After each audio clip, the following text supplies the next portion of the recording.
వివరించాలి అనే ఉద్దేశంతో ఈ యొక్క చిత్రపటాన్ని మీకు మీ ముందు ఉంచడం జరిగింది. మనం అయితే వచ్చేటువంటి గివిడైనటువంటి రోడ్ ఇది. ఆ రోడ్లో స్టార్టింగ్ లో మనకి కమిటీ రోడ్ చెరువు అనేది ఉంది.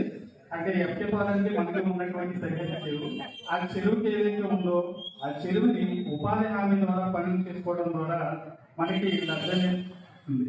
అదేవిధంగా ఆ చెరువు ఏదైతే ఉందో ఆ చెరువు చుట్టూ మనకి బ్లాక్ ప్లాంటేషన్ అనేటువంటి పని అనేది ఏర్పాటు చేసుకున్నట్లయితే కనుక చెరువు చుట్టూ కొబ్బరి మొక్కలు అనేవి నాటుకున్నట్లయితే కనుక ఆ మొక్కలు 3 సంవత్సరాల వరకు ఆ యొక్క